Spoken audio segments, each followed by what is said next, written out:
The elite colleges have been waging a class war for decades, and they're finally being found out. A few months ago, a recently filed class action lawsuit triggered a wave of news coverage about how a cartel of elite colleges fixes prices on tuition. But almost all of these news stories missed the mechanics of how this cartel actually works in practice. In this video, I'm going to explain how this cartel actually fixes prices on tuition, the dark history of this cartel, and how long it's been fixing prices, almost unencumbered by any media scrutiny. And thirdly, what we can finally do to stop the elite colleges' class war. I want to start this video with an observation about the relationship between language and power. It's fairly obvious that the way we think about certain things, the way we speak about certain things, is shaped by the words and phrases we use in our everyday language. Yet what's equally true, yet more subtle and hard to grasp, is that these words and phrases are often intentionally chosen by people in power to serve their own agenda. Sun Tzu said in The Art of War, when you're strong, pretend you're weak, and when you're weak, pretend you're strong. And we see this advice on posturing actualized when the rich wage class war on the poor and the rest.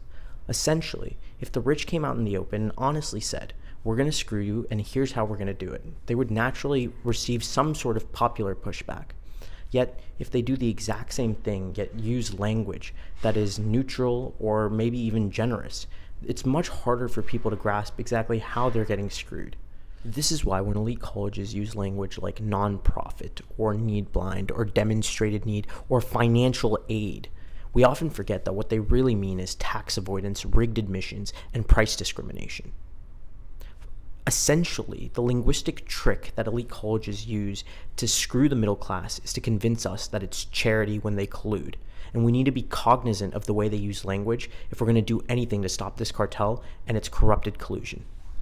This observation sets the stage for us to understand how this price-fixing cartel has historically operated, and the earliest incarnation of the college cartel was the Ivy Overlap Group. Composed of the Ivy League schools and MIT, the Ivy Overlap Group sent representatives to a meeting every spring to discuss the exact amount of financial aid they were each going to offer overlapping admits, or students who had gone into multiple of these schools. By so discussing and colluding on the amount of financial aid and then fixing that financial aid to roughly be the same amount, they defanged any competitive pressure they might have felt for fear of losing one of these students to offer more financial aid in order to attract them. And by doing that, they hurt the middle class by making sure that they fixed prices above what a naturally competitive market would produce. This type of meeting was obviously anti-competitive, and in 1989, the Department of Justice launched an investigation and finally ended up charging the Ivy Overlap Group with a price-fixing conspiracy in direct violation of the Sherman Antitrust Act. After being charged, the Ivy League colleges folded. They settled with the DOJ. But the story doesn't end there because MIT refused to settle. Instead, they went to court with the DOJ to protect their right to fix prices. In court, MIT's lawyers had two basic arguments, and the first was a technical argument about whether or not MIT should even meet the standard for the Sherman Antitrust Act because it's a non-profit institution. This argument devolved into technical case law, but ultimately was not persuasive to the court. And their second main argument was a clever economic argument. And this said that basically because MIT doesn't have to compete for middle-class students with the other colleges because it colludes, it has more money, therefore, to give to poorer students. They sort of tried to do this clever trick where they reversed the framing of the class war and made it seem like the DOJ was trying to hurt poor students. But the basic assumption of this argument is that there's a fixed amount of financial aid. But if you know anything about elite colleges and how big their endowments are and how big their operating budgets are, you would know that this just simply isn't true. These colleges can dynamically decide how much they want to allocate to financial aid, how much they care about giving money to poor kids, and for them to argue that this wasn't the case was deeply disingenuous. And ultimately, this is why the district judge found both of these arguments frankly unpersuasive and ruled in favor of the Department of Justice. But MIT didn't stop there. They appealed this decision to a higher court, and as litigation escalated, the DOJ decided to settle the case with MIT.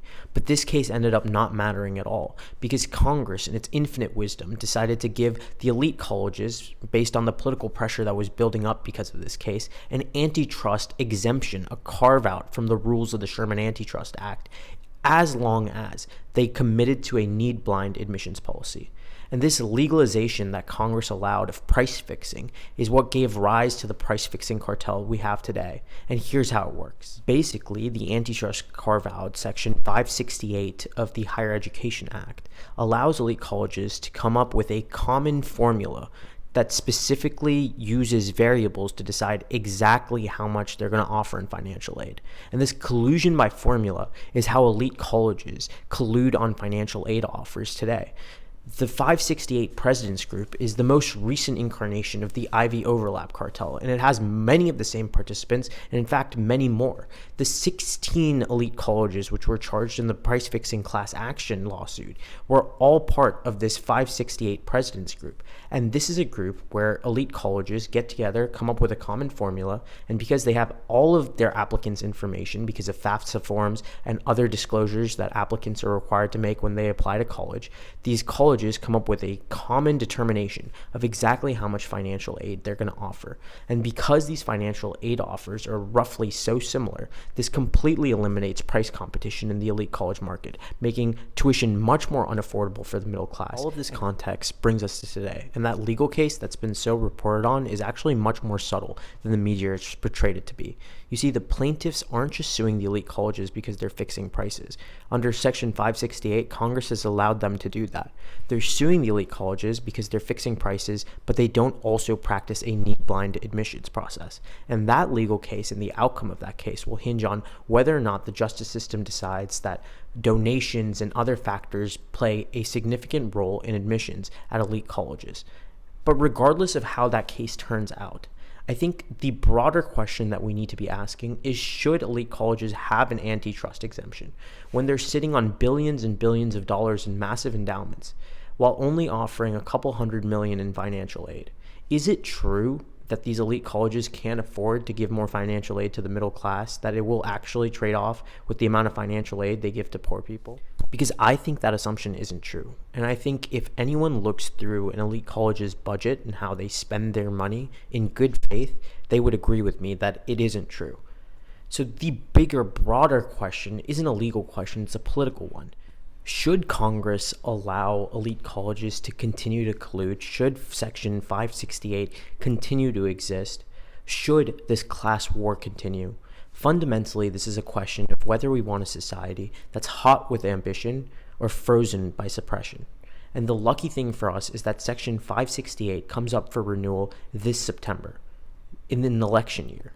And if we put enough pressure on our Congress people and on our senators, we can change this, not just for now, but forever. We can make sure that elite colleges can't continue to wage this class war, and they can't continue to fix prices regardless of the outcome of that legal case.